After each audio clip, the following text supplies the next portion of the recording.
Episode 210 of the HHH Racing Podcast is brought to you by the Adelphi Racing Club. The Adelphi Racing Club is a partnership in every sense of the word, not a syndicate, and our members are treated like partners, not investors. If you're interested in joining a group of like-minded individuals, like myself, and having a truly interactive ownership experience, we are the right fit for you. Adelphi offers a variety of partnership options, including yearlings, 2-year-olds in training, private purchases, and claiming options. Join the club today. If you're watching live, you can see information on the bottom of the screen. And if you're listening, get in touch with Racing Manager Matt Cutere at the website adelphiracing.com or his email, matt@adelphiracing.com. And now, let's start episode 210 of the HHH Racing Podcast.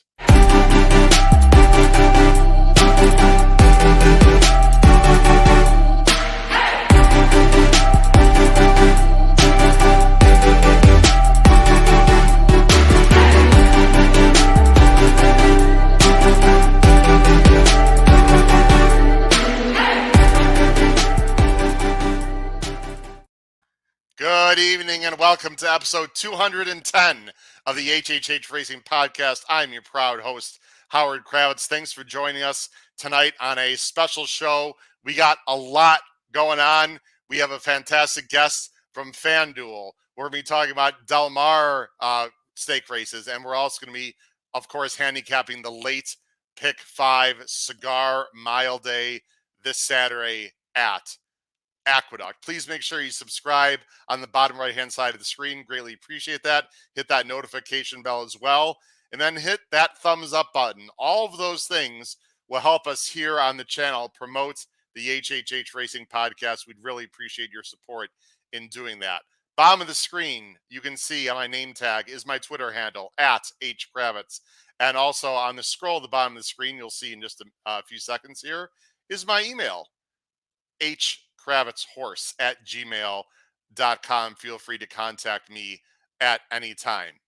You can also listen to us, of course, on Spotify, Apple Podcast, and Anchor as well. Subscribe to our Power Picks. Look below the video player for more information.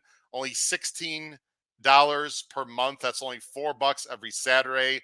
ROI, $2.50 or higher. We give spot plays, price plays, ABC grids for you horizontal players out there. It's a great value. It makes for a fantastic holiday gift. Check out our Power Picks. And as well, you can find out about that on our website, hhhracingpodcast.com. We got so much to talk about. I don't want to waste any more time whatsoever. Let's get right to our co-host first. From the East Coast of Maryland, we got Pete Visco. From the Saratoga Special, Paul Halloran. And a fellow Chicagoan, Kyle Roscoe. Guys, how are we doing tonight? What's up, fellas? Excellent. Big day, Fantastic. big day. Big day. Got a lot going on. I want to wait till all you guys were on screen. We got fantastic response from our Tuesday show with Brittany Urton and Chad Brown. I just want to thank everyone again who watched our show. If you're new to the show, welcome. This is our Thursday nights are traditionally our handicapping episodes, so that's what we're going to be focusing on for the most part tonight after our special guest from FanDuel TV. Sean, how you doing? But again, thank you for all the positive responses from Tuesday night. Paul, I thought Chad Brown and Brittany were both excellent Tuesday night. Yes, and, Chad Brown broke some news for those paying attention. Well, the obvious was, Zandon was a probable in the Cigar Mile, but the entries were not drawn until the next day. He confirmed. But that show, Chad had told people that he thought that they were going to scratch Jack Christopher, which is why he preemptively did it. To my knowledge, the other night was the first time that he said outright the vets told him they would scratch him. So not only are we entertaining people, we're breaking news here on the HHH podcast. Yeah, absolutely. He gave us a lot of great information, a lot of insight on, do you bet the other Chad, etc. We did a lot of really great handicapping information. I thought that was great. Last thing I want to say before we bring on our guest who's patiently waiting backstage. You can see on the bottom of the screen, guys, we are live this Saturday, and the time is confirmed to put it out there on Twitter, on YouTube. It's going to be 2:30 to 4 o'clock Eastern Standard Time. Guys, we're covering 3 of the fantastic big races on Cigar Mile Day at Naira. Hope everyone could check us out for a live show this Saturday afternoon. It's going to be fantastic with some very good racing. Penn State Scott, hello. We've got it's funny that he mentioned cigar time, because this gentleman we're going to be bringing on, I think he has some opinions on cigars. In fact, we're going to ask him a question as I can see him backstage ready. So let's bring him on right now. He's anxiously waiting. I've waited a long time to have this next guest on for just about 15 minutes for a very short visit. I had the pleasure of meeting him in person at the Breeders' Cup, and I was so excited to have him on. I'm so used to contacting people on the East Coast. I accidentally contacted this guy at 6 a.m. his time.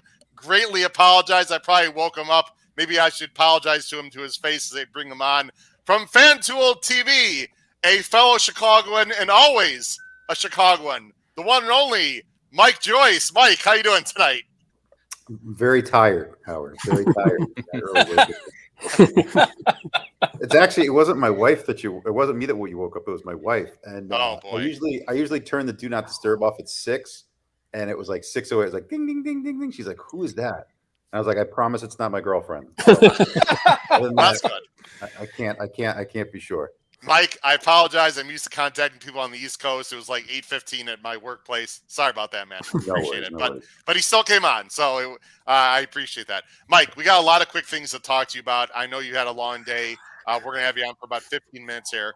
I always, as you know, I've had many people on from FanDuel, and we want to continue that tradition. I also have some surprises that I like to, good surprises. So I have 2 videos that I want to show you, Mike. The first one is someone wants to say thank you, and it's one of your coworkers. And we have this person on our show on Tuesday. So let me bring up this video. I believe there is sound already available here. Let me make sure it's all ready. I am the editor, the producer. Okay, we're ready to go. This person wants to say thank you, Mike, for all the wonderful things you've helped her with earlier on in her career. This was about 45 seconds, Mike, of Brittany Urton this past Tuesday. So I actually used to call Mike Joyce Yoda, and I was his Padawan learner. So when I started at TV, he was kind of put to the task of training me, essentially. And so I shadowed him, carried his iPad. I would go through the entire form, tell him which questions I was going to ask when I was down at Los Alamitos first reporting. And it wasn't one thing in particular. He loves to say that he didn't say anything nice to me for the first couple of years. So maybe that helped. But no, he was always just directing me in the right way. And I appreciate how tough he was on me. How about that, Mike? Pretty high praise from a fantastic That's true. It's true. I didn't say anything nice to her. It was for 7 weeks. It was for all of Del Mar, the whole summer. I didn't say one thing nice to her. So that's true. But like that's the thing. It's like I get credit for her, doing a great job. The only thing I had to do was just basically tell her the 4 or 5 things that she was anybody would do wrong when they pick up a microphone and they go out there. But yeah, it was funny. And she says she calls me Yoda because like I was like her Jedi master, whatever. She called me Yoda because I'm old, right? It was her and Megan Carava was our production assistant, and those two would like. I was basically for the first part of the summer I was reporting, and I was just telling Brittany like just take notes, like figure it out.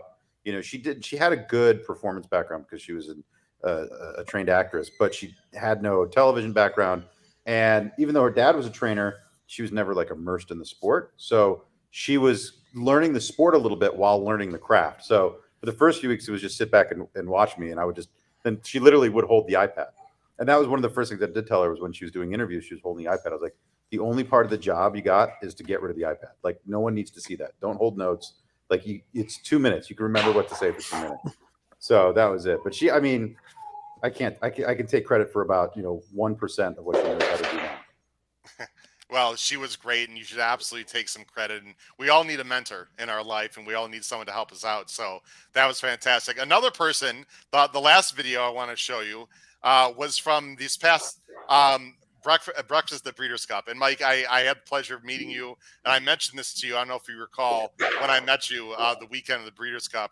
You were absolutely freaking hilarious during one particular segment, and I have to show about 45 seconds. So I'm going to show it right now. Perhaps Mike knows to what I am referring as I bring it up on screen, guys. What I'm going to show everyone is Mike had a segment with a very wonderful announcer, on-air talent, proper gentleman, Rishi Prasad, at the Breeders' Cup. And Mike, in this segment, was helping Rishi understand the culture of Kentucky at the track kitchen. Let's watch about 45 seconds of Mike Joyce and Rishi Prasad during Breeders' Cup week.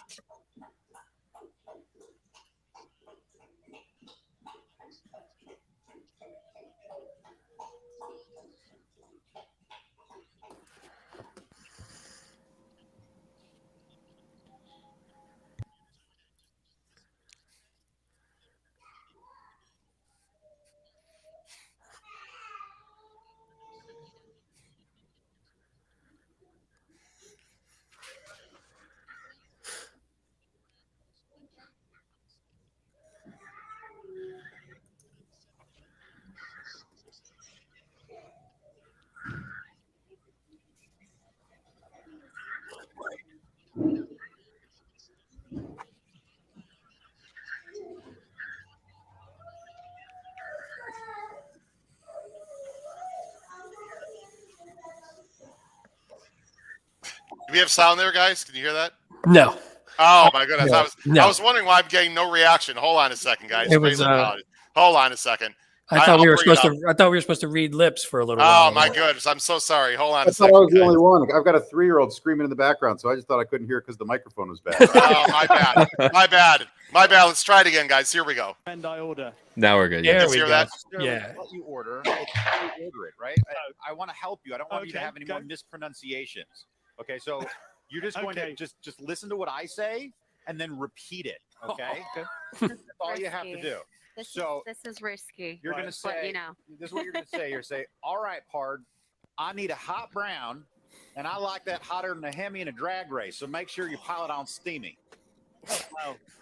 You're going to have to say that again, Mike. So say it again. Okay. Say, hey, Pard. Hey, Pard. I need a hot brown. That's a good start. I need a hot brown. I need a hot brown. And I like it hotter than a Hemi in a drag race. And I'd like it hotter than a Hemi in a drag race. Please. I'm so sorry. Can you... All right. Well, that went on for a while, Mike. Sorry we didn't have the sound right away. The genesis of that idea, and were you just going off the cuff there? So Rishi Prasad, for those of you who might not know, he is a much different breed of broadcaster than me in that he has some dignity. He covers Wimbledon, he covers the Masters, he does all sports. He's one of the most well-known broadcasters in Great Britain for the BBC and now Channel 4, or now ITV, I should say.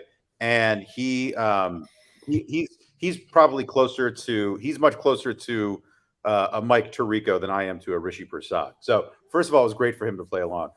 Second of all, it was Anna James, who is, you've probably heard the name, but she was a camera woman. She still is, but she does everything. She's a field producer. She runs so much of what you see, like all that good stuff. It was her idea. She's like, all right, Mike, I want you we're going to have Rishi go order food. I want you to tell him how to speak like Kentucky. And she was going to give me like a list of things to say. And she wanted to, she had like different things, but it was everything that you heard me saying was just off the top of my head because I was just trying to make, and then Rishi was very good game to play on with it. He was hilarious. And then what you didn't hear right there was the girl behind the counter was straight out of Central Casting. You could not have had a better person. She's like, "Oh, you're almost there, honey. I don't think you quite got it yet." I mean, it was just fantastic.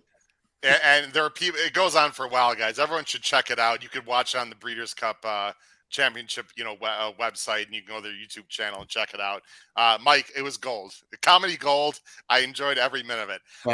Mike, the last thing we want to get to is one of the segments that we enjoy with our new guests, especially to learn a little bit about them. It is called 10 Minutes to Post. 10 Minutes to Post. Do it. Mike, here we go. There's going to be 10 rapid fire questions. You can answer them in 10, 15 seconds real quick. We're just going to rotate around the screen here. They might be horse racing. They might not. Are you ready for 10 minutes to post? You got it. All right, on the bottom of the screen, Mike, here we go. I got the first one. What was the first moment you fell in love with horse racing? John Henry in the 84 Arlington Million. I was, I think, 7 years old at the time. I just turned 7. My dad was the guy who created the Arlington Million. And I don't remember 81 because I was barely 4 years old, but I do remember 84. So that's my earliest memory. Are we sure that he beat the Bart that year? In 81, in 81. I was at the Arlington, the last Arlington Million, and we took a picture in front of the statue, and even on the statue, the Bart's nose is in front, but just to feed the conspiracy. There you go. Pete, you're next. All right. Are you a horizontal or vertical player? Both poorly. Yeah, you fit right in with this crew then. Right. So I've stopped chasing. I basically don't play pick fours anymore. I chase the pick five, but I've stopped chasing pick fives exclusively, and I play more doubles and exactas and and tries. That's basically 95% of my bets. Paul, next question. Your favorite track to attend as a fan, Mike, outside of California? That's easy. Ruidoso Downs in Ruidoso, New Mexico. And for all of you thoroughbred people, if you've never taken in a big fat slice of Americana known as the All-American Futurity, you are missing out. It is one of the greatest racing experiences in the world. I put it up there with the Breeders' Cup, with Dubai, with the championships at Royal Randwick in Australia, with anything we got.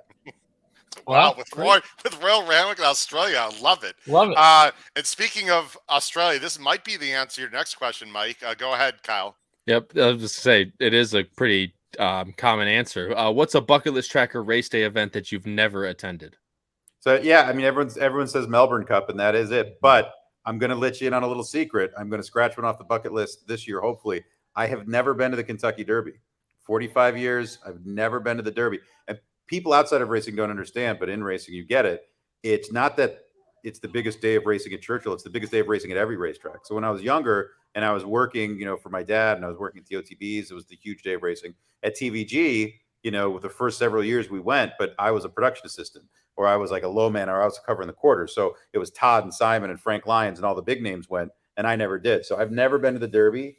I'm hoping I get to go this year. There's a rumor that I might. Me and Christina Blacker have that same distinction. Neither one of us have ever been to a Kentucky Derby. Wow. I actually not either, Mike, believe it or not, but I'd like to go soon. So that'll be really cool for you. And of course, Churchill's getting bigger and bigger every day. If you pay attention to their construction, they got that new grandstand on the first turn. It's, what are they going to have? 200,000, I bet, at some point, the way they're going. Mike, I know you have a big interest in this. Best cigar brand.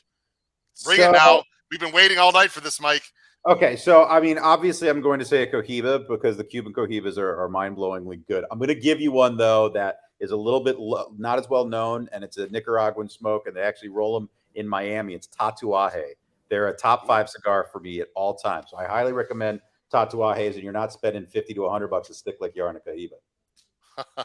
Wow. Okay, so you got to go Latin American, right? With the cigars, those are the best ones for sure. Pete, you got the next question here. Bring it up right here. There you go, Pete. By the way, Mike, if you're Yoda because you're old, this top line of the screen here is like, to Yoda's father, basically, just to let you know. So take it easy. Just want to let you know. Well, maybe not father, but older uncle. Brother. How's that? Yeah, older right. uncle, something like that. All right. Most exciting race you've witnessed in person? I go back and forth on this because the most exciting race I saw in person was Arrogate's Dubai World Cup, because there's no way he was going to win that race. The most exciting moment I've ever experienced was when Zenyatta won the Classic at Santa Anita in 2009. So those were two of the most. I'd say the most exciting moment was Zenyatta, but the most impressive horse race I've ever seen, the most exciting was the World Cup with Arrogate. Great answer, Paul. We got a few more questions left, Mike. Go ahead, Paul. Who are you most nervous or anxious to interview live on air? I assume this would be early in your career. There were a few. I bumbled all over. I interviewed. I can't remember her name. She was the Playmate of the Year, and she was out at Los Al. I can't remember her name. I was like 25, and it was like when I like the microphone was shaking. And then, but I'll tell you what, the last racing person that I got nervous interviewing of all people was Kent DeSormo. And it hit me out of Really? I interviewed hundreds of jockeys, but it was the first time I'd interviewed him, and I'd probably been broadcasting for 10 years at that point. But I was like, oh, because I was it dawned on me, like I'd been such a huge fan of his for such a long time. And I was like, oh my God, I'm interviewing Kent. So it's kind of a weird one. Like, and I tell Kent that all the time. I'm like, we're friends now. I'm like, but you were the last person I was like actually nervous to interview. Wow, that's interesting. Kyle, we got a Chicago question for a former / fellow Chicagoan, Mike Joyce. All right. So who's your more beloved Chicago athlete in history? Is it Michael Jordan, or would you go Walter Payton? So I'm gonna say Sweetness because I think he needs that love, right? Like I think Michael Jordan belongs to the world. Walter Payton belongs to us. Like Walter Sweetness belongs to Chicago. So if it's the most beloved athlete ever, in my mind that's Michael. But the most beloved Chicago athlete, I think Walter's exclusively Chicago. And I think the other thing is people forget how good he was. They really do. Unless you were a diehard Bears fan like us, people forget. I mean, some of his best runs were getting back to the line of scrimmage, and he never, ever went out of bounds, ever. No. He always initiated the hit. He always initiated contact. And Mike, earlier on in his career, the young guy there at the bottom wouldn't know this name, but you know this name. In his younger days, of course, he followed a Roland Harper up the middle as his blocking back, who was actually a darn good football player in his own right. So, yeah, we all love Sweetness. Over the top in the end zone. I still don't know why they don't do it anymore, Mike, because it was always effective. That's never stopped. That jumping over the end, jumping at the end line. He has the hops too, man. He would clear that line. He did. But he was a great athlete. Two more questions, Mike. Again, really appreciate your time. This is mine. Which on-air talent gave you the best advice early in your career, and what was it? See, the funny thing is the way, and you can ask Dave Weaver. Like Dave Weaver and I cut our teeth together. We kind of burst onto the air as production assistants. And the way TVG was in the early days, if you guys remember, it was ruthless. Like we would cut each other down on the air. Like we could never get away with that anymore.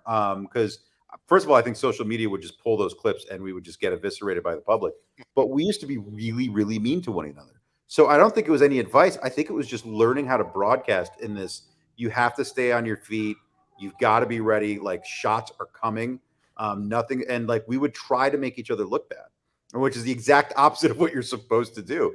But, Todd and, Chris Harrison was an on-air host back in the day. Me, Dave, like we were evil to one another. Matt Carruthers and Ken Rudolph, they're much nicer now, but they could really take a shot at you. I mean, it was brutal out there. And I think that was the best thing because now it really demystifies television. Now when I go out there, there's nothing bad that can happen. I mean, it's like what could there's no way you could get worse than what we used to do to each other. Well, yeah, now you're prepared for anything, so that's cool. Yeah. Mike, last question. This is from Pete.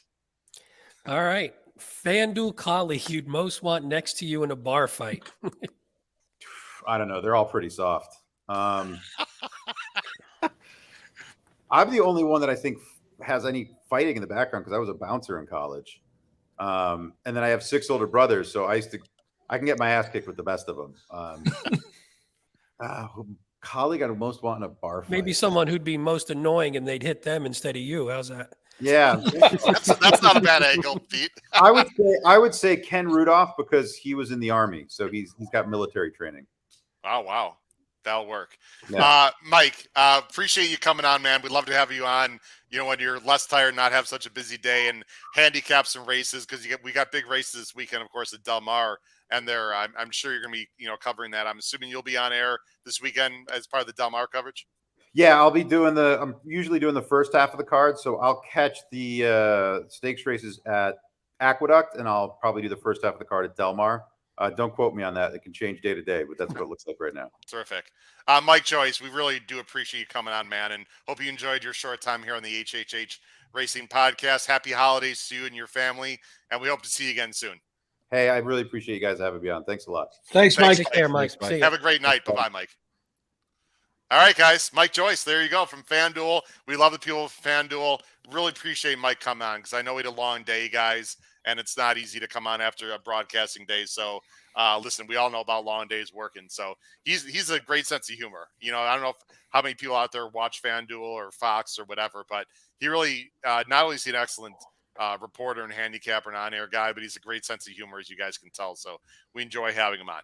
All right, here's the plan now, guys. We are going to, those of you watching, we are now, or listening, we're going to get into our handicapping segment. We're going to very briefly, guys, and I mean very briefly, there are 2 stakes on Saturday at Del Mar. They've got a huge weekend. They've got big stakes on Sunday also on the turf. I'm not even going to show the PPs, gentlemen. I'm just going to show the Equibase here. Let me go ahead and switch a few things around here. This is the, didn't want to remove that. Actually wanted to bring it up. Hold on one second. I'm going to bring up the Equibase entries for the Jimmy Durante. This is one of 2 stakes that they have, guys, on Saturday. This particular one is race 7. It's a grade 3. It's on a mile on turf. 2-year-old fillies. Real quick whip around just who you like and why, Pete Visco. So real quick, I sort of landed on the 2. Quickly Park It, a little bit of a price. Couple reasons was I just like this one, 2 for 2 at the distance, especially the 2 for 2 once they put this horse on the turf. And then I like the inside post. So the 2 hole is winning at about a 20% clip. And the best horses, as far as the odds go, I should say the lowest odds horses are both on the outside. The 10 and the 11 are 2, and actually the 9 is pretty low as well. And the outside posts at this configuration just aren't that good generally and have a very low winning percentage. So figure, even though they look a little bit better maybe on paper, especially the Brown Pratt horse, maybe the outside post will compromise them a bit and we can get a price on the inside.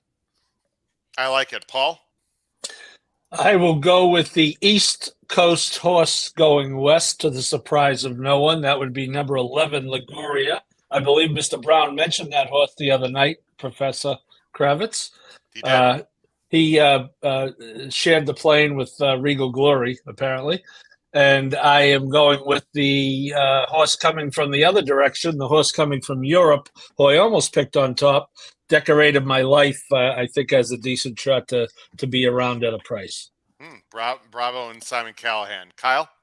Yeah, I didn't get too creative here either. I went, like Paul says, again, to the surprise of no one, took the Chad Brown coming west.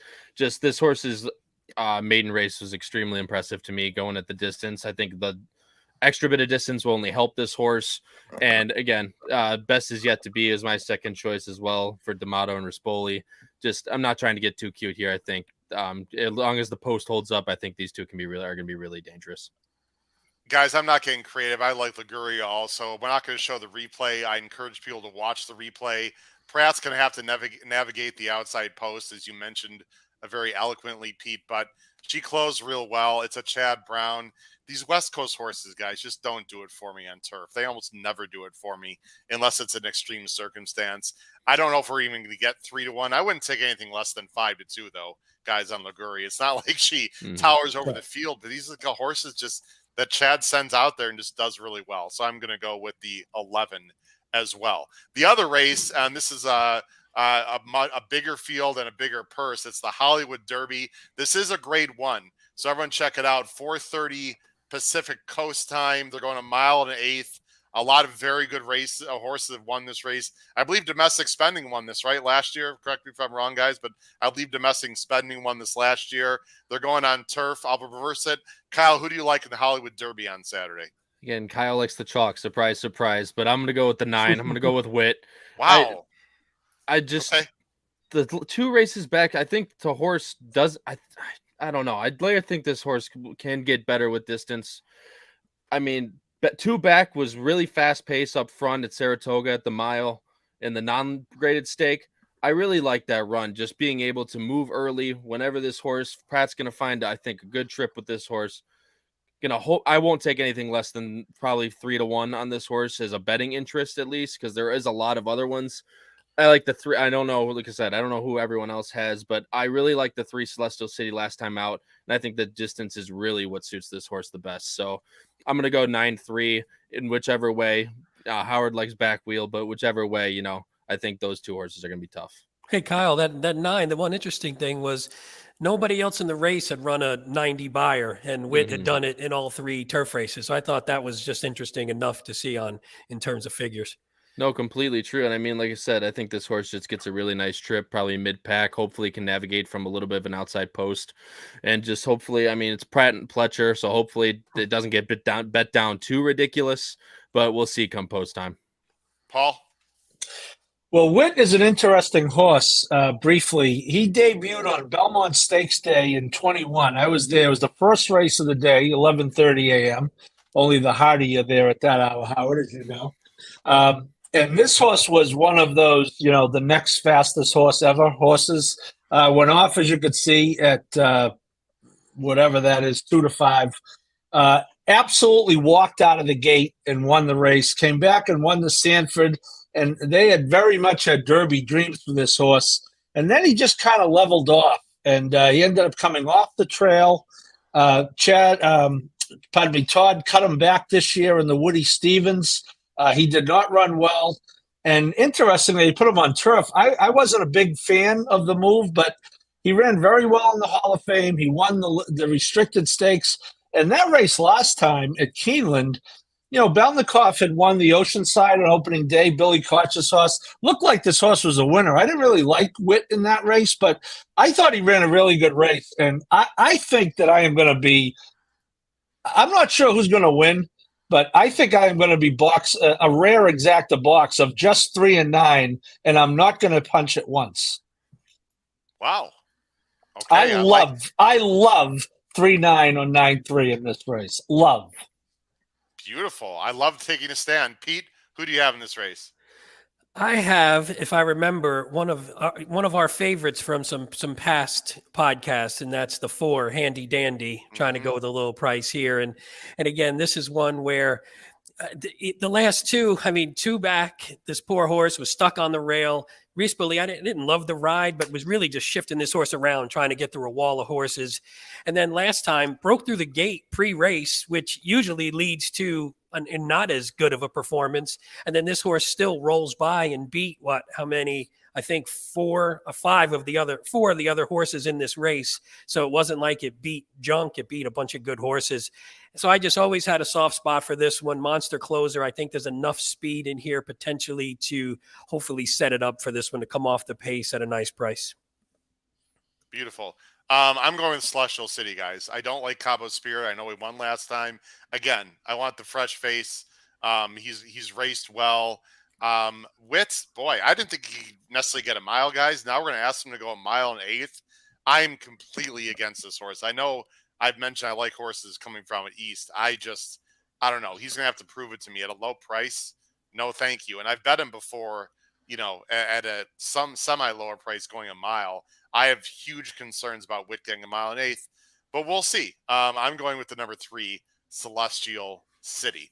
All right, guys. They also, like I said, they have 2 stake races on Sunday as well, but we're not going to cover those. Let's get to the pick 5. I know a lot of people are waiting at Aqueduct. It's Cigar Mile Day. It's the biggest day of the year at the end of the year. They always have a fantastic sequence. We're going to jump right in here to the pick 5. Let me go ahead and do some switching here. Pete, I'm going to just let you comment real quick because I'm doing switching some buttons. Yeah. We always should not expect big fields at this time of the year, but I thought the quality of some of these races, other than the Cigar Mile, were actually pretty good. No, this is a really good sequence. I was thinking of that going through. The fields are a decent size. The only issue I had with the sequence was it has the potential to really come out pretty chalky, and that would kind of suck. And we hate when we have like a decent day like this and it winds up chalking out. And if you have a pick 5, you either have to be really tight with your picks, which we'll talk about later, and sort of bang it with a high denomination, or hope that you can come up with a long shot. But unfortunately, this one looks like there's a couple that are pretty strong, but I do think it's fun. There's some good horses. I really like a couple of these races, so I agree with you. Yeah, and the first leg of the pick 5, they got 4 stakes. All these stake races are in the pick 5. Race 6 is the Demoiselle.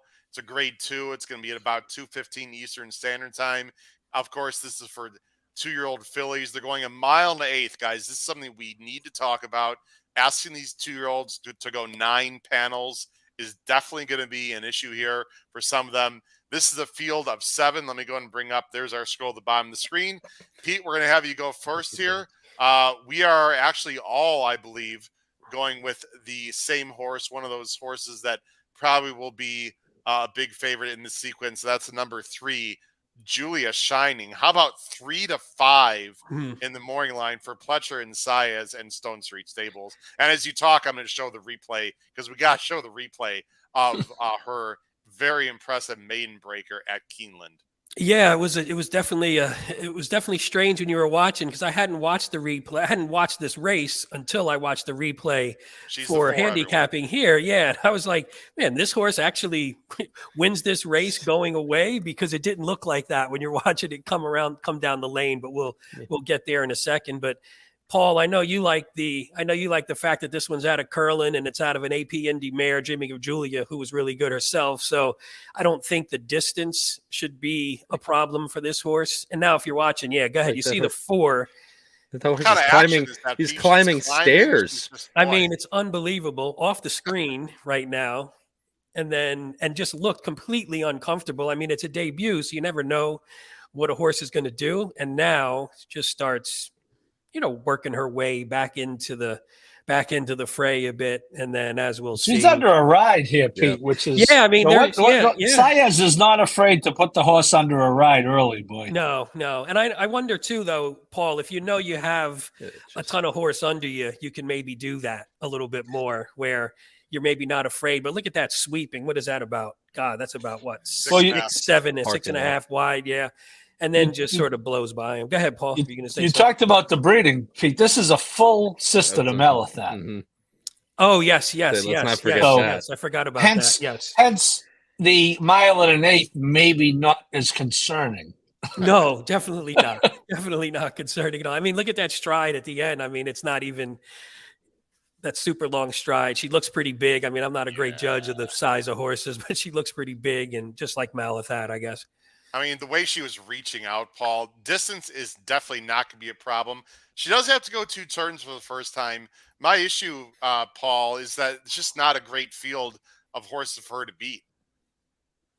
Yeah, and I think you're going to see her involved a little sooner. That was her first out. You don't know what type of a gate horse she was and how prepared. And I remember that race specifically. I was watching Pete, and I'm not sure if I bet her or not, but I remember thinking, boy, this is a good race to beat the favorite the way this is going.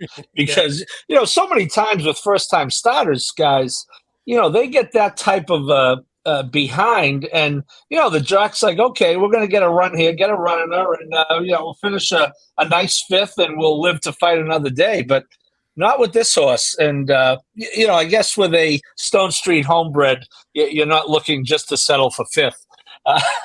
Barbara's not interested in 5th, but no. Again, the 2 turns, Howard, is a valid point. Although if you look at the field, I mean, the 1 went 2 turns at Parks. The 4 went 2 turns at Saratoga. However, it was on the turf, and that's the extent of the 2-turn experience in the race. So, it's not like she's going up against, other 2-year-olds who've done, someone coming off the, Breeders' Cup filly and juvenile fillies or anything like that. So she's going to be a tough beat. Yeah, I just showed the Kyle. Here's the breeding, and here's dreaming of Julia, who ran, just probably a little bit before you started watching horse racing. I mean, look at grade 1, grade 2, distance. Again, half full to Malathat. If she breaks, I think she probably wins this race, Kyle. And that horse she ran by and beat came out and won, broke her maiden next out with with an 80 buyer or so. So, the rest of the field didn't look that good, but I think at least ran down a decent horse there. There it is right there. Yeah. Absolutely. I've got the 1 in second, guys. We're going to move on to the next race here. I'm the only one that looks like that has the 1 for one reason and one reason only, guys. Have we ever seen a horse wire a field in a slow pace? I mean, I don't think the 1 is nearly as good, and I don't expect it, but it is Paco, who did upset with a 16-1 winner I believe, at the Discovery last Sunday. When he beat me when I had a horse that I liked in the Hawthorne contest. So Foggy Night, I don't know, maybe, but it looks like this is all about Julia Shining, who could be just about anything, guys, and a real I don't think it's too early to say a serious Kentucky Oaks prospect, especially if she continues to progress in the way that we expect her to. Race 7, guys. Let's go on to the next race. Race 7 is, of course, another stake. As I go ahead and switch it over right now here. There it is. Let me go full screen. Race 7. This is the Remsen. This is the boys version. This is about 2:45 Eastern Standard Time. They're also going 1.1 miles. A relatively small field of 7. The morning line favorite is the number 2, Tuskegee Airmen. Great name. Wonderful historical name for all you history buffs out there. For Service and Saez. And Paul, you are going to go with this horse. I look at the screen. We all again are just chalking out here. Chalking it Better up. for worse. Tuskegee Airmen, Paul. A lot of people shifted to the football game. No. Don't tell them that. No, well, again, and you may on this one, Howard. There is, because the horse is coming in from Parks in Delaware. I don't know that he's going to go much lower than that. This is the Fleet Alex people. Cash is king. They paid a decent amount for this horse, $290. Yeah. 7 furlongs on Pennsylvania Derby Day, so I have the distinction. I can tell you I did see this horse run live. He won the opener at Parks on Pennsylvania Derby Day very impressively, I might add. And then, came back with a stake at Delaware, and John Service is now, going into the deep end. This is the Delaware race you're putting on. This race was weird, though, because you see Tuskegee Airmen, I know we all watched it, I'm assuming, was in between horses and asking. And then Paul, he sort of gets shuffled and steadied back. And even the announcer said, like, oh, Tuskegee Airmen's in trouble or whatever. And he just regains his momentum and blows by the field and stretch. Yeah, you're right. It was an odd trip because when you started the video, it was a 5-horse field, but 4 of them were all within like a half a length of each other. And he was on the rail. Then he shifted in between. Now these horses pull away from him, and you're thinking, okay, he's done. As you said, it looks like he's done. And, I don't know what if the rail was the place to be that day, but certainly he made it look like the rail was the place to be because he just has a steady drive up the rail. And now once he gets the lead, you'll see, forget about it. So again, you would think the distance would be absolutely no issue with this horse. That was 1 mile. And, he's bumping up to 1 mile and 1/8. But, yeah, I thought that was not the easiest trip in the world, Howard. I agree with you. And I think, and again, he comes into town. Saez rode him on Pennsylvania Derby Day. So not only does he get Saez, but Saez has experience with them. Yeah. Kyle, there's also enough speed. And again, this 2-turn experience, I think, is important. When you go down, Kyle, again, I don't think actually the 5 who was actually in that race we just watched has 2-turn experience. No one else, Kyle, has 2-turn experience. I think that's a big factor in these races personally. I absolutely agree, especially with these types of 2-year-olds where, they got 1 race, 2 race, 3 races under their belt. And all of a sudden now they're doing something completely different. I agree with you. It completely makes a difference. And like I said this to you before the show, like you said, while watching it, that was such a goofy replay. Like that horse was fully being asked and dropping back, and then all of a sudden just re-breaks completely at the top of the stretch. I mean, you can make whatever you want you will with that replay, but I thought, like Paul said, it's not the easiest trip. Impressive 2-turn experience. I'm gonna be on this horse. Hopefully, like Paul said, seeing that Delaware form doesn't go much less than hopefully like 9-5 or so. Especially with the 4 winning at Aqueduct by 4.5 and a restricted stake in his last as well. The other thing, guys, look at the breeding. Look at the dam side. The Grand Dam Teammate was a big time. Look at this big time 2-turn horse. There's a lot of breeding, Paul, especially on the dam side to go long. Bedazzle was more of a sprinter. That's the only real sprinty part of the pedigree here. I mean, you never know. Listen, it's early December, Paul, but I'm intrigued with this horse. This could be something for next spring, I think, Paul. I wouldn't discount this horse going forward, especially if he runs well Saturday.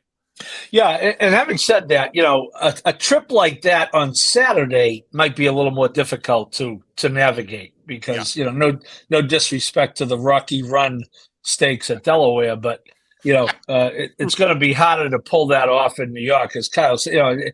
You look at that race, and if you played that horse at 1-2, you are cursing as they're coming around the far turn, saying, "What the hell was I thinking about?" Hey, I'll tell you, wouldn't we love to see John Service get another horse in the spring? I can go get my Smarty Jones hat in a minute. 1 minute. I think it'd be pretty cool. Guys, let's go on to the next race. I thought this might be the toughest race of the sequence, actually, of this pick 5. This is the Go for One, as I go and bring it on screen. Pete, we'll have you start first. It's race 8. They're going a mile. So it's a flat mile, guys, a one-turn mile, $200,000, older fillies and mares, 3-year-olds and up, but they're mainly older. I don't think we have any 3-year-olds. No. This is a field of 11, Pete. I found this race to be pretty tricky. Let me go ahead and switch the screen. Now you see our picks on the bottom. Pete and Kyle are thinking alike. They are both going with the 7. They made an appointment with Dr. B, with Reed and Irad. What do you like about this horse, Pete? Well, you mentioned one thing, picking up Irad never hurts, especially nothing against Trevor McCarthy or Pennington, but I like picking up Irad, especially with a horse that looks like it could be pretty tactical. And I like that this one in 2022, and last year was pretty good, solid, hit the board a bunch of times, but didn't do as well in some of the stakes races, but came back this year and has looks like it's just been improving almost every race. And even the losses, I mean, you see that lost 4 back to Goodnight Olive, and wasn't that far off. And Oksana's not a bad horse, 2 back, and that was in the slop. But I think this one's just getting better. Popped a lifetime buyer top last time out. Has the best time form early pace, but doesn't need the lead, which I like. So has the speed to be tactical and be put in a good position. The only thing I didn't like was on the dam side is 0 for 11 in wins in dirt routes. So stretching this one out for the first time, we'll see if that is the only negative. Kyle, you picked this one too. What did you like about it? Yeah, I mean, really, like you said, I mean, picking up Irad, hopefully, like we know, it doesn't hurt the price too much on this horse. But good luck. Yeah, I know. Good luck. But I just think this horse, just watching this horse's replays, I think this horse, especially off the last one, the last 2, I think this horse is going to get better with the extra furlong. I think that, and obviously Irad's going to put him in a good position, put her in a good position. I fixed it, damn it. But I think this horse just gets a good position. Like you said, Pete, it has a really nice early pace for him, but it does not need the lead, which I do like that she's going to be really tactical. And like I said, I think the extra furlong is going to only help her. Lost to Goodnight Olive, by the way, 4 back, pretty decent horse. Obviously won the Breeders' Cup. Paul, you're going to go with the 10, who is a horse that looks like everyone except me has in there. I'm going off the reservation, apparently. Bank Sting. How do I know, Paul? Going with the New York bred. I mean, are we even surprised? But this Terranova trained horse for Rosario is pretty damn good. Has won over 600,000, Paul. Yeah, and has run outside of the New York bred company and won a listed stakes, and you search results, Royal Flag and Lady Rocket running 4th to the not close, but still horse for course. Distance right on target here, 3 for 5 at the distance. This is a McMahon homebred. They probably sell more than they keep. Central Banker, which I actually own a very small piece of a Central Banker these days, Howard. Nice. Yes, with Mr. Piazza. Central Banker has proven to be a very good sire, especially in the New York bred circuit. And, Rosario has been on this horse. And, I guess you go back to the Empire Distaff last year in the fall in the slop. If you want to call that a bad race, I don't call the 4th in a grade 2 a bad race, which means that there really aren't many bad races on the page. I think this horse, I would love to see 4 to 1 on this horse. She's a very honest horse. She runs very well. Guys,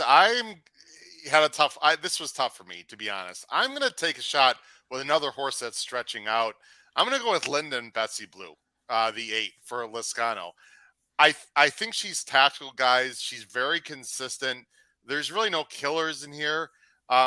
She was right there with Bank Sting. We're not going to take the time to watch the replay, Paul, but I see no reason why she can't run well here. She's been New York bred, but she's been a lot of her race have been an open company. She looks like she's getting really good. The 1-3 back against Brattle House was a huge effort. I don't know. I'm taking a swing with her. I don't have a real strong opinion in this race, to be honest, guys. This is Pete. This is a big time spread for me in the pick 5. Would you agree with that? Me too. I think on the ticket we'll show later, I think I might have went 5 deep, including your 8 here. I kind of liked the 8 for the same reasons you talked to. And that one actually looks to be, there's a lot of blue on there. So it always seems to be chasing a slow pace. And I feel like in this one, there's enough good horses where I think you can get a little bit more pace. So I kind of like this one as well. And yeah, I'm with you. I think this one's throw them all in a hat and see which one you could pick out of it. Yeah. Well, no love for the Illinois bred, for the Illinois guys. We got 2 Illinois guys on this show. I've got WW in the mix, Kyle. Yeah. I'm using her as actually I've got her as an A, guys. I think I put her in my 4 in there. Yeah, I've got the 4 and 3rd. Yeah. I think I put her all right, just want to make sure. Just want to make sure. Oh, we want to win races. We're loyal, but we're more loyal to our pocketbooks than our state. So that's what we're gonna do. Guys, the Cigar Mile. And Bittersweet likes Battle Bling, another horse who win. The Cigar Mile. There's been some very famous Cigar Miles over the years. It's fair to say this is not the best rendition, guys. It is what it is, but there is one, actually 2 very good horses, I would say, that are more well-known. I put it on the thumbnail, and I think it's fair to say this is going to be a battle between the very excellent Chad Brown trained Zandon, the 3-year-old, and Mind Control, who, Paul, I think this is his last race of his career. Is that correct, Paul? That is absolutely correct. That's a fascinating story here. Let me go to the Equibase entries here. It's going to be at about 3:43. It's the last race also, guys, that we'll be showing live on Saturday. So again, check us out on Saturday for our live podcast. It goes as race 9. $750,000. They're going that same flat mile. They're going in the Gopher Wand. There's the field of 7. Let me switch over to the screen. Paul, I'm going to let you go first. You're going to go with Zandon, who is even money for Chad Brown and Rosario. And as you talk about this horse, Paul, I don't want to bring up the replay from Tuesday's show, but you can briefly talk about what Chad said about Zandon and also what he might do with Zandon going forward, Paul, because I think that could be a fascinating story here as well. Yeah, I asked him, if he thought that, he kind of deserved. He does have a grade 1. He won the Bluegrass this year, but, coming off 4 really good efforts that he just couldn't get it done. 3rd in the Derby to the Immortal Rich Strike. 2nd to Epicenter in the Jim Dandy. 3rd in the Travers. Ran a very creditable race in the Pennsylvania Derby when coming from that far behind. He was really against the profile that day. I just think it's his day.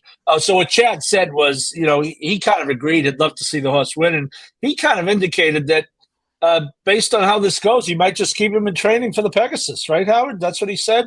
$3 million race. He's not expecting it to be a killer field. And, this horse has had 3 layoffs. So he's run 8 times. 6 this year, which is a full calendar, and the Pegasus would be in about 6-7 weeks, Howard? Yeah, about 7 weeks. Yep. So that will be interesting to see if that occurs. Hey, look, I'm still trying to cash my Derby bet. When he swept wide on the turn, and I fully thought he was a winner, and then once he didn't go by Epicenter, and whatever happened after that. But, 3 triple-digit buyers in a row. Howard, you mentioned it. It isn't the best rendition. I just looked up 10 years ago in this race in a very short field, but the winning exacta was Stay Thirsty over Groupie Doll. Okay? Wow. So, and Groupie Doll as a female would be the favorite in this race, in my opinion. So I just think it's, I don't mean to be eating a full load of chalk tonight, but I liked this horse when it was a 10-horse field, an 8-horse field, and I'm certainly going to like him. It's a 6-horse field. People should know that Bezos is scratched. Bezos got tied up in that Churchill herpes quarantine and unfortunately was halfway to New York when they got the call saying he was not going to be able to run. So it is a 6-horse field. Kyle, are you concerned? You have Zandon on top. Are you concerned at all with the pace situation? Zandon is a closer. I'm not a deep closer, but the turn back might work great. But I would not be surprised if Rosario gets him a little more into the game, because there's not a lot of early speed in this race, Kyle. That would be my main concern for the Zandon fans out there. I agree completely. And obviously, so we saw, when I was looking at this, we saw White Abarrio in this last race in the Pennsylvania Derby try out something new to try and go for it. So I think he ran a pretty decent race. Obviously, finishing behind Taba, Zandon, and Cyberknife is nothing. Granted, he did fade pretty well, but from what he's done in his most recent races compared to that point, it definitely wasn't a bad result for them. I think the 6 is probably going to be up close, and then Mind Control is definitely going to be going. So, like I said, it definitely is a little bit of a concern. I'm hoping that he runs more to his Jim Dandy, putting him in a race a little bit more. But it definitely is a well-taken concern for this horse. Pete, you're going with the old boy in this race, the 6-year-old Mind Control, who I think, frankly, Pete, in the last, 3 or 4 years, probably one of the more unheralded, underrated horses that we've seen in a while. I mean, he's won 1.7 million. Pletcher's done a great job with him. He's been a bit up and down, a bit inconsistent throughout his career. But when he fires, Pete, he fires, and his Aqueduct record, as I'm sure you're going to bring up, is nothing to sneeze at. Yeah, exactly. This one, he seems to go in fits and starts where sometimes he just gets on a roll and he's really good for a few races, and then he tails off a bit, and then he comes back again. But he's 7 out of 7 in the money at Aqueduct with 4 wins. He loves the mile, 4 out of 5 wins there. I mean, if you look 3 back, he beat Hot Rod Charlie at the mile. Then he stretched out in the Charlestown Classic, and I think that's not his game, going a mile and an eighth. And then he came back in the last one, and I didn't know he got placed first, but it wasn't a bad race. Still popped 100 buyer, so I think he still looks to be in form for his last race. Plus, he's just a horse that I've always liked. I had one of my biggest single race hits on him when he won over Hog Creek Hustle a while back, and they were the Jerkins. The Jerkins, right? Yeah, I was at it, Pete. Yep. I think we talked about that one on here. That was one of my biggest single race hits ever. So I always had a soft spot for him, and I think what you talked about it a little bit, Howard, where I think if White Abarrio, like Kyle said, goes to the lead, who I don't think is the best horse outside sometimes at a Gulfstream, I think Mind Control can sit right off that horse and maybe just get the jump on Zandon if Zandon isn't as close as maybe we think he might be this time. And again, Zandon just has had a hard time finishing races off. So first time against older, maybe he can't finish off the way, he hasn't done it yet. So maybe you want to pay to see it, especially at that price. I like to play against it. Yeah. My opinion, for what it's worth, guys, I'm going a different direction here. Zandon is by far the horse to beat. And if Zandon wins this by 3 or 4 lengths and explodes cutting back, I don't think any of us would be shocked. I've never been a big fan of White Abarrio. Let me just get that out right now. Even when he won in, the Florida Derby, I didn't have him that day, and he was, 2.9 to 1. And something about this horse I've never loved. There's 2 things I like a lot about him on Saturday, quite a bit, guys.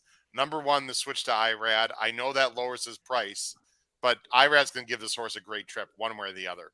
The other thing is there's not a lot of speed, and I think IRAD is going to break aggressively and look to his right and make a decision. If the 6th or Mind Control wants to go after him, he can just sit in that perfect pocket. If they don't and he outbreaks them, I see no reason why he can't take this field a very long way. And what I want to show real quick, and then we'll go to last race, the Pennsylvania Derby. Okay, this was off a long layoff, guys, but look how hard he had to be asked early. He broke from the 11 hole, and I don't blame the jock for doing this, guys, but he had to, let me go a little bit forward here. He had to be asked very hard, very aggressively from the outside, and I know he faded late, but this is not, he breaks well, he always breaks well, but look at how hard the jock is shoving, guys, and he had to. This is simplification, a horse that I know you liked Paul a bit in the Breeders' Cup Mile, and then Zandon. I mean, these are nice horses inside. And he had to ask really hard, guys, to clear that first turn. We don't need to watch anything else other than that. My point here, guys, is I think that took some steam out of him coming off the layoff. He's going to be a higher price than Mind Control. He's going to be a higher price than Zandon for sure. So I'm going to go with a middling price because Zandon's going to have to come a little further back. I don't know if it's going to work out, guys. I think it's interesting. Last thing, Paul, we didn't even talk about Get Her Number. Do you want to mention very quick this horse for Peter Miller? I know, was it Kyle or someone's got a stat? Peter Miller not good shipping across the country, and he's doing it in 2 weeks. Lay it on us, Kyle. Good, you looked it up. Yep, and in 11 days, and I really liked him that day, but for Peter Miller for domestic shippers to the New York circuit in the last 5 years, a good old 1 for 27 starts. So a Pete stat to drop the mic on you a little bit. I had a 1 for 15 in grade 1 dirt routes.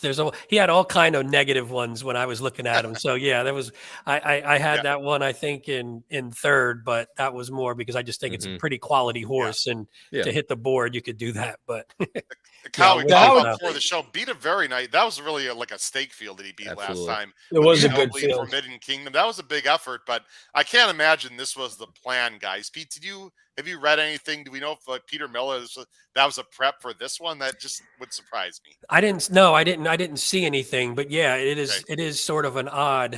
It is sort of an odd choice, but it is the one thing you think about though. It didn't come up strong. So if you're going to send for a big race, might as well do one here and try and take a shot in this field that didn't come up super deep. So why not? Guys, Gary Barber obviously runs a lot on the East Coast, usually with Mark Cassie. He runs with other guys in California, but he typically picks the right spots. So he does. It was interesting though to see. Sorry, Howard, I was just saying, interesting to see two sort of Triple Crown horses cutting back to where maybe during the Triple Crown we thought that the cutback would be best for them, and now they're finally doing it. So I always enjoy when that happens to see if it is true and to see if they do sort of step up and run better. And I do like they rested him up for this spot. So this is not like they were never really planning on going to the Breeders' Cup. They planned for this spot, which sort of leads me to believe he's going to fire huge guys. He's probably going to win Zandon, but I'll take a stab with White Barrio. Last race, guys, real quick, just your top horse. This is a starter allowance 57 furlongs, closes out the pick 5. You see it's a 9-horse field. You see on the screen. Kyle, you're the only one that's going to 3. Kyle, Be the Boss for Walder and Castellano. And Kyle's eating chalk again. It's crazy. But no, I really like that race 2 back at Aqueduct. I mean, with Jose Ortiz, guy gets to Castellano, who rode him last time, in a much tougher spot than it was last time. Hopefully, you can just get the right trip. Didn't see too much speed in this race, which is what really led me to this horse. And hopefully, like I said, we get a decent price. But this one is also a spread for me in the pick 5. Paul has finally come to his senses and going with me here. And we are both going with the number 5 major spin. I'm assuming, Paul, the quote-unquote Rudy juice needs to be flowing. At least that's part of my reasoning here. Well, not only is Rudy 22% off the claim, but if you look at the owner of this horse, Rudy claimed this horse for himself. And then you can look at the stats with Rudy and Saez, 33% the last 2 years, 33% at Aqueduct, 24% overall.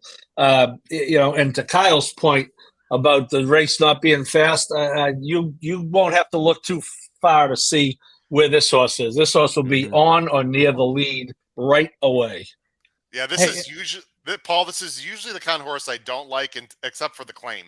The claim, and this smells like a horse that's just going to run a big number out of nowhere to me. And I'm not saying, for the record, I'm not saying Rudy does anything nefarious. It's just some. Yeah, it's a high percentage move. It's a high percentage move, and he owns the horse now. So, Pete, you're going with the 7 to close out the show here. Yeah, I was just going to say on that 5, I actually had even Rodriguez at a 29% in first after the claim in dirt sprints at Aqueduct. So it was even a little bit higher, 64 in the money. So one right there.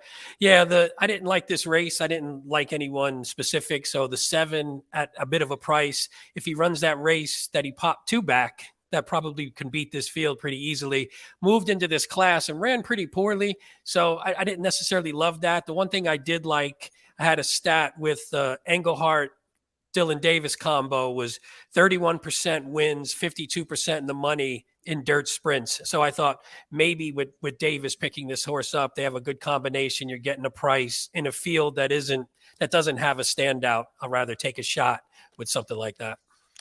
Ladies and gentlemen, before we're going to bring on Jim Miller from Hawthorne Race Course in about 5 minutes, everyone. So we look forward to having Jim in his final appearance with us for the calendar year, which is sad, but we're going to be talking about Hawthorne here in just a few minutes. Let's go to our pick fives, guys. Pete will have you go first on the bottom of the screen. He's got 2-3 with 2, with 2-3-7, 8-10, with 2-7, with 3-5-7, a nice affordable $30. And in the feature, you're going to go with Zandon and Mind Control. Use both of them. Yeah, and in the first leg, I probably would only go with the 3, Julia Shining, but I like the 2 as well, so I would definitely back. So I just wanted to mention the 2 on here where I went a little bit deeper, but you can even get this ticket a lot cheaper. I single Tuskegee Airmen in the second leg. I do like some other horses, but I think you can single that one, and then if you're doing sort of an ABC, maybe you can back them up. And then went a little bit deep, like we talked about. I thought that third leg was just really tough. And then Zandon and Mind Control, again, top 2 choices. So not the best, maybe economically, but those were the 2 for sort of a little bit of a caveman I like. Mm-hmm. And then the last leg, I just, I stuck with the 3 that I like. I think it was one of the ones 2 of the ones we talked about plus mine. So I think we're all on similar pages there. Okay. Paul, I'm having trouble finding your pick 5. Did you send a pick 5? Did you send it? Oh, wait, not available due to budget constraints. Paul, what? Did you send me a ticket over 50? 54. Oh, no. Paul, what happened? I love it, Paul. Wait a minute. Pete and Kyle both agreed to loan me $2 to get to 54. Hey, I got 20 left, Paul. So you can. All right, Paul. Enough with the jokes. There it is, Paul. I got it for you. Paul's Jesus. 54. You always got to go over the freaking $50. Paul's. The holidays. It's the holidays, Howard. We got to save money for all of our holiday presents, though, Paul. 356. 356 with 246 with 3710 with 2 3 4 5. The rich guy in the group is singling Zandon. That's all right, Paul. We'll give you the extra $4. Go ahead. Well, I think this sequence is the poster child for ABC, right? Because obviously in those first 2 legs, I would not give equal weight to the 5 and 6 as the 3 or the 4 and 6 as the 2. I think you have to find a way to hit this without all 3 of them winning, Julia Shining, Tuskegee Airmen, and Xander, because if it does, you might not get the 54 back, and that would put me under great derision from Uncle Cheap Howard. So I'm hoping I would just kind of hopefully get one of those other A's and throw in a few other A's and get some in, and then obviously punch the A ticket several times on my own dime, not on cheap Uncle Howard's dime. By the way, Paul, since it's good luck with your ticket, sir. Since it's December, shouldn't we just call him Scrooge for the rest of the month, just to fitting for the Ebenezer, Uncle Ebenezer. Uncle Ebenezer, I like that. There we go. Kyle, I take a lot of incoming fire on this show. Hey man, I pick 5 guys, which is under $50. 3 with 2-4 with 3-4-5 7-8-10 with 2-3 with 2-3-5-9. I'm going deeper in the middle leg and the last leg. If Julia Shining doesn't win, okay. Then I just go to the pick 4. Pretty simple, I think, strategy. We didn't talk about, is it Arctic Arrogance? I'm sorry for not bringing up the name. Yeah, it's going to take money. There's a New York bred in the Remsen that could absolutely wire the field. I like him. He was very game last time. Check out the 4, who we really gave short shrift in the Remsen, which we should not have done that. But the 4 is interesting in that race. So anyway, that's my ticket. I'm going to go 2-3, and I'm not using Mind Control on this ticket, but I'm using them, of course, on a backup. Ladies and gentlemen, have a lot of fun with you guys tonight. As usual, we got Jim Miller waiting. We're going to see who's coming on Saturday with me live. Do we know yet for sure? You want to stay on air? I'll be on. Yeah, I should be on in and out. Paul, you are not, though. Okay, you're busy. Okay, he's refereeing. Paul, but Pete and Kyle, you'll be here live with us Saturday, right? Yep. Awesome. That's 2:30 to 4 Eastern Standard Time. So guys, let's bring wants on my pick 5, but it's okay. No, I'm fine. Oh, what about Kyle's pick 5? Oh, what did I do? Oh my god. No, it's okay. It's okay. It's fine. Thanks, Uncle No, it's Ebenezer. not okay. Uncle Ebenezer. Jim, wait a second. I am so sorry, Kyle. Wow. No. We got No too much respect. laughter out of the issue with Paul. That was Kyle, the only one. That was the only one the fans probably wanted, and they didn't. That's want right, Pete. They don't want ours, Pete. Well, on what, ours. they just want chalk. Of course. That's true. That's true. 3 with 2, 4, 6, 7 with 3, 4, 7, 10 with 2 3, 5, 7, $32. Sorry, Kyle, real quick. No, you're fine. To hammer the chalk as always, like I always do. But Tuskegee Airmen, just that last race, again, goofy. So I'm gonna try, if I can beat one of them, that's the one I think I'm gonna beat. So I'm gonna go deep in that leg and then deep in the go for one and the last allowance race. But just hammer Julia Shining, hammer Zandon. If they don't win, so be it. Perfect, guys. Jim Miller, we're going to bring you on right now. Let's say hi to Jim Miller with our other co-host. Jim, you got to listen. Horse racing's got to be fun, right? You can't give the guy next to you a little jabbing. What the hell are we doing here, right? Right, Jim? Poor guy wants to spend $4 extra. We're 3 weeks Right, from Jim? Christmas. Come on, See, this is what we deal with, Jim, on a weekly basis. brutal. Brutal. Jim, this is why we need more sponsorship money so we can afford to play these high price tickets, man. That's where we're going, Pete. That good call there, Pete. I'm going to throw $4 in on Hawthorne's behalf just so Paul can play. There we go. All right, Jim. All right. Paul, Pete, and Kyle, thanks a lot. We'll see 2 of you on Saturday. Have a great night, guys. Take Thank care. you. Thanks. See you. All right. Bye-bye. All right. Jim, Yes, sir. how was your Thanksgiving, sir? Thanks for being patient. It was awesome because we just chilled at home. So it was great. Watched Terrific. football, didn't get out of our pajamas, took it easy. It was a beautiful day. I thoroughly enjoyed it, hanging out with the family, took the dogs for a walk. It was very nice. How about yours? Mine was great. I was with my brother, had a very nice time. And once again, Mother Nature, what was like 50 degrees, mid-50s on Thanksgiving here in the Chicago area. It was great. Again, we got Jim Miller here from Hawthorne Race Course. Jim, we got a few things we want to talk about. We're going to very briefly, I'm going to show the results of the Hawthorne contest that we promoted very highly. You can talk about some of the numbers that we had. I think it was very well received. Yeah. I had a nice conversation with Emily Gullickson several times. Thought she knocked it out of the park, by the way, on your YouTube channel. I'm going to go ahead and bring up the results, Jim, of the Hawthorne contest. Feel free to make any quick comments you'd like. Let me go ahead and bring that up. Some familiar names to this show did very well for very good reasons, and I can tell you some of the specific plays. I don't know if you heard or you know, but Jim, let's go ahead and bring up the screen here. This was, let me make this a bigger. The Mustaris made their presence known right away on Friday with Justin, of course, the NHC champ from 2020 winning, and Jeff Mustari finishing second. And here's the cool thing about it. When you talk about these contests, and we talked about it time and again, Howard, they're good contests. They're popular contests. But look at the top, the amount of entries, 163 entries for a $300 contest. That's a lot of people involved in this contest, so it's not easy to win by any means. And Justin Mustari got the job done. And as we mentioned, typically it takes about, say, 8 to 10 times your starting bankroll to win these contests. And that's what we saw. 2,900, 2,500 were the winning numbers for those contests. But the Mustaris are good. It's Justin. You see Jeff. Frank Mustari always does very well, too. I mean, it's one of the things. You see these names time and again in our contests. And that's impressive. And then Jordan Jane, a much bigger bankroll. Well, sorry, not a much bigger bankroll, but bigger scores. They start with 500. And another name we know very well, Jim Bennis, not only finishing second, but also finishing fifth with his 2 entries, Jim. This was Saturday. Think about that, too, for Jim Bennis. Again, another NHC champion.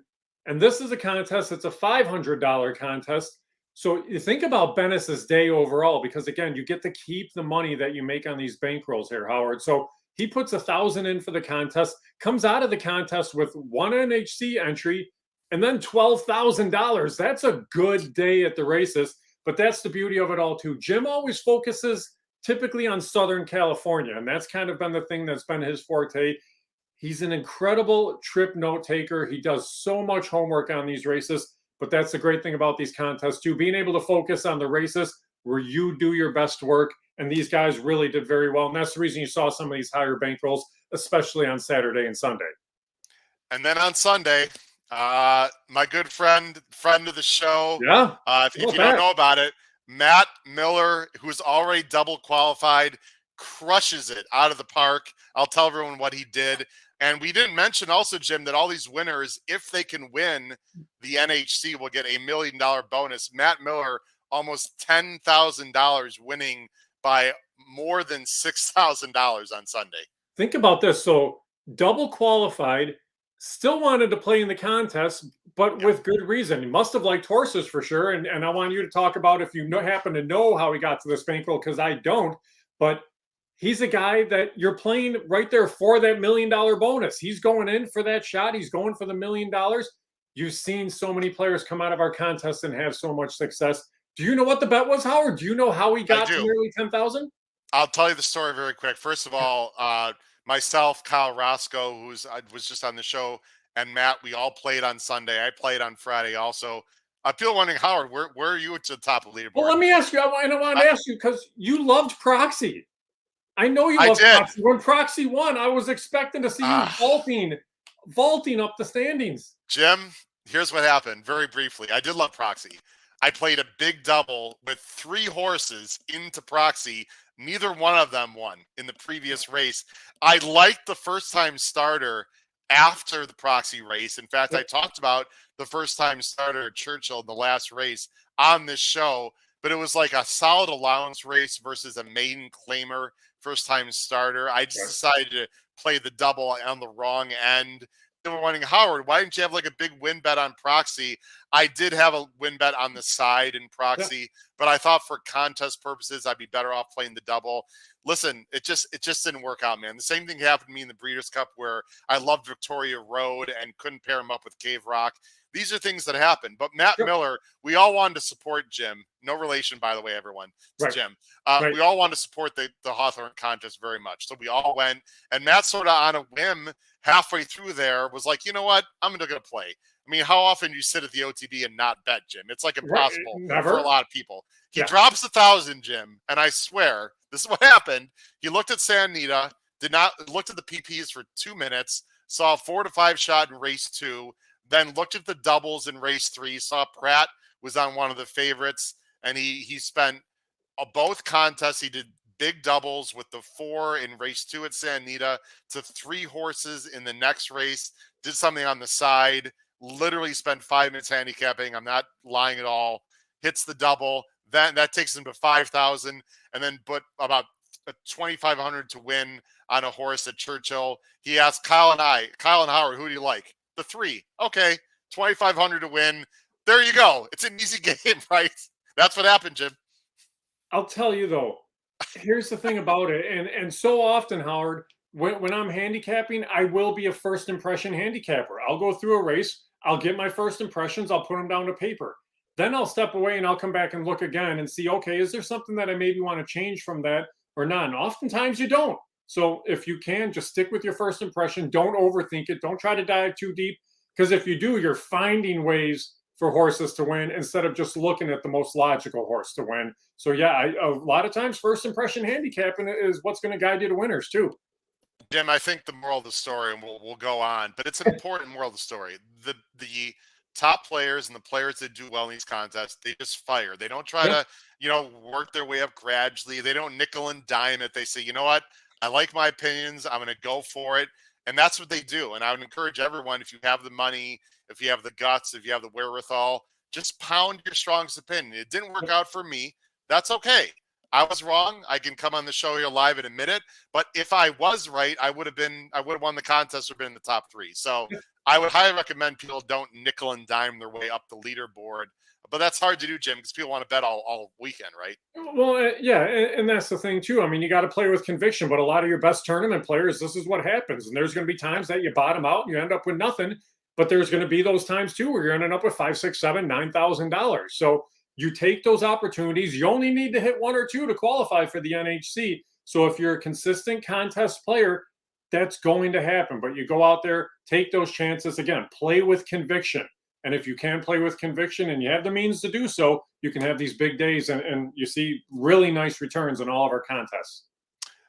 Jim, we've got a nice pick 4, again, $25,000 guarantee. Before we show your pick 5 ticket, or excuse me, pick 4 ticket, we're not going to go through the PPs tonight, folks, because we wanted to discuss the contest and the strategy behind it. But let's quickly, I will show the PPs very briefly of race 6. This is the Pat Whitworth debutante. You see, these are only Jim. I don't have picks, everyone. These are Jim's top picks. He's going 9-4-3. I'm going to go ahead and show up the PPs right now. Jim, talk about this race just for a little bit. Yeah, so this is a race. A lot of these horses coming back from the Showtime Deb Stakes on November the 12th. So you get a little bit of a look at some of these. The interesting thing about the Showtime Deb was the 4 Cat Royale is the horse that took all the action in that race on debut. This horse was sent off at odds of 6-5, ran a decent race there, showed speed, battled into the lane, ended up finishing 3rd. The winner of that race comes back in here as well, Mom's Town. That's the 9 horse here in the Pat Whitworth debutante. Comes from the barn of Larry Ravelli. The one note I want to make for you, Howard, you get into the month of December and E.T. Baird gets a little bit more selective about the mounts that he takes. So anything he rides, he must think he can win on. So he's aboard Mom's Town. Loveberry rode it last time out, but you're going to find this on some races Friday. You're going to find it throughout the entire month of December. E.T.'s had an illustrious career. He's getting a little bit later in his career. It's cold in Chicago. He doesn't want to ride the entire card anymore. He's going to go out there and ride the horses he thinks he can win on. So Mom's Town is my top pick. Cat Royale I use second because the horse I figure is going to improve in that second start out. And then Joyzella was a horse that ran a massive race actually in the Showtime Deb. Was 31-1 in there. Was well back early on, but this was a horse that was full of run late. The key to Joyzella is this. This is a big rider change. You're going from a bug rider who didn't get the bug, of course, in the stake, and Brian Rivera, to Javier Tavares, who, for those that know Chicago racing, he's ridden this Hawthorne track like Tim Thornton rode it for years over the course of the last 2 weeks. Ground-saving trips, patient through the turn, wait, and then go through on the rail and win, and it's paid off for him time and again. So watch out for Joyzella at a little bit of a price as well. Yeah, these Illinois breds deserve some credit and some purse money, and the winner's going to get, $30,000 here, which is a nice purse, and then probably rest up, I would assume, for the spring. Many of these, unless they're really talented, maybe they'll send them somewhere else. But there is also one more. The Jim Edgar is next weekend, I believe. Correct, Jim? Yep. The Jim Edgar is next weekend for the boys, so you're going to see a lot of those horses that are coming back out of the powerless stakes too. So you will see some of that coming back next week, but. The boys, I think, are a little bit stronger group than the girls, but I think that's part of the reason why this field for the Pat Whitworth is a larger field, too, because there's no standout horse that's just dominant in this division. Jim, let's show everyone your pick 4 ticket. I'll put it on the screen. Again, we're not going to show all the PPs, but we have a lot of people that, if they're not interested in Hawthorne on Fridays or any day of the week, but especially Fridays, they should be.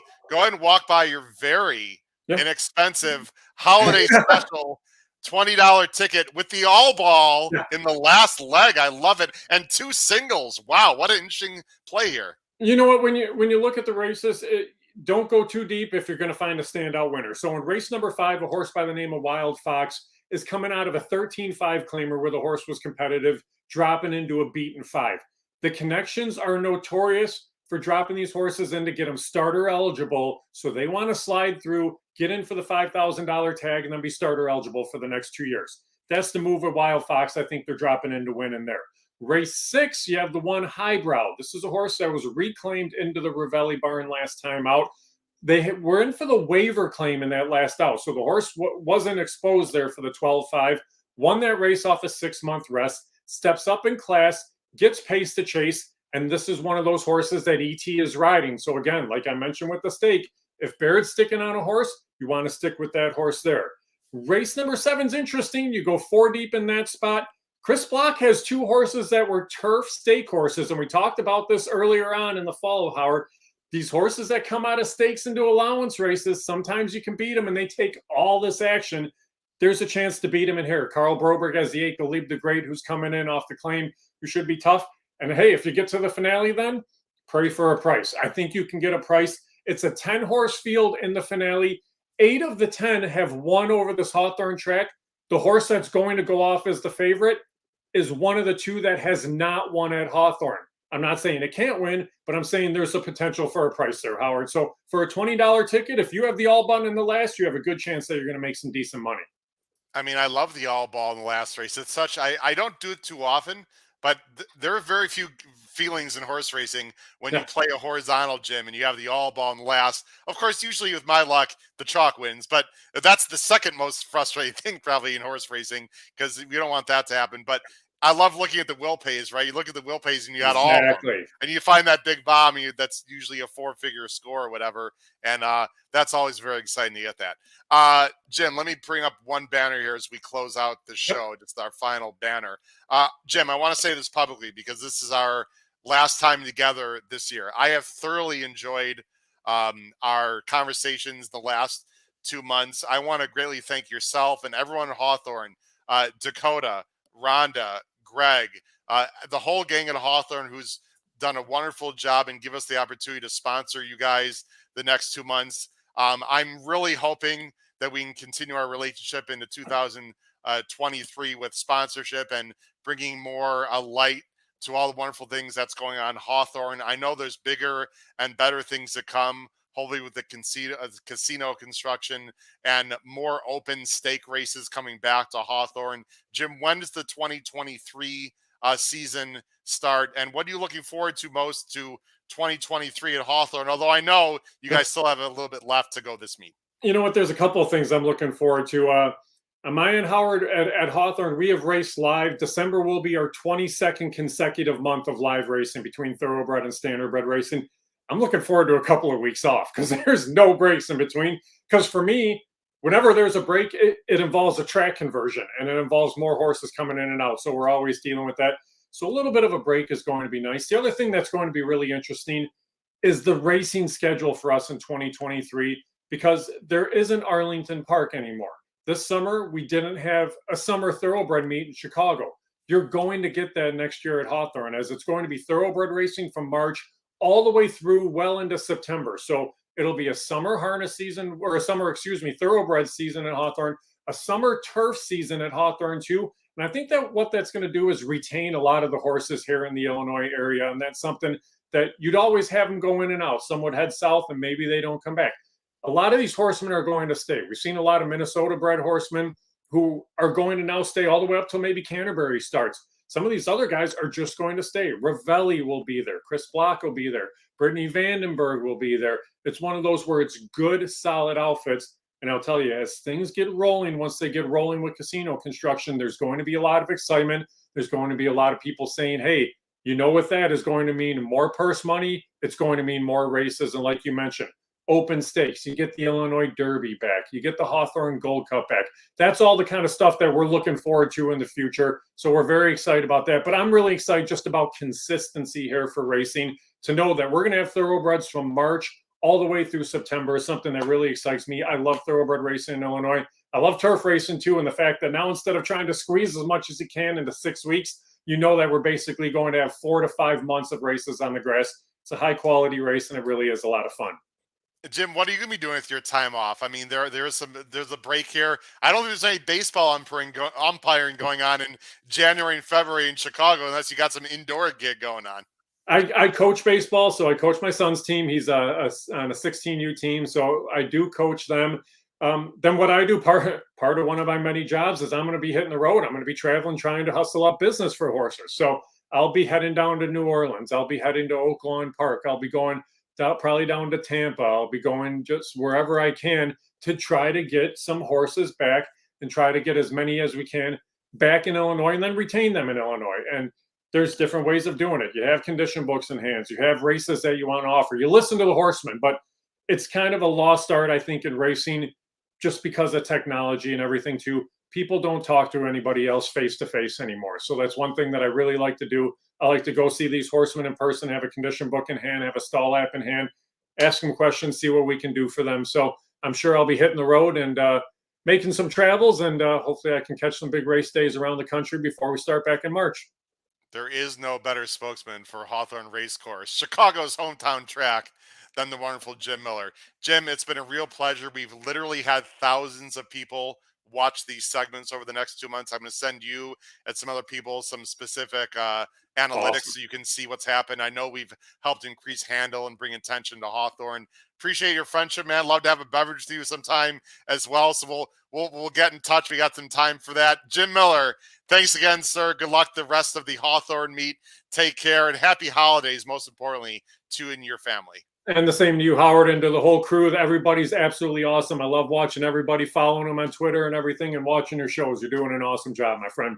Thanks a lot, Jim. We'll leave you as we leave you on screen here as we close it out. This has been episode 210 of the HHH Racing Podcast. For all my great co-hosts and contributors and the wonderful Jim Miller, this has been your host, Howard Kravitz. Good luck to everyone at Hawthorne, at Del Mar, and especially at Aqueduct this Saturday. Join us live 1:30 to 3 Chicago time, 2:30 to 4 Eastern time on Saturday for Cigar Mile Day. Take care, everyone. Have a great night. Bye-bye. Hold on, I gotta find it. Don't go anywhere. Oh, all right, here we go. Goodbye.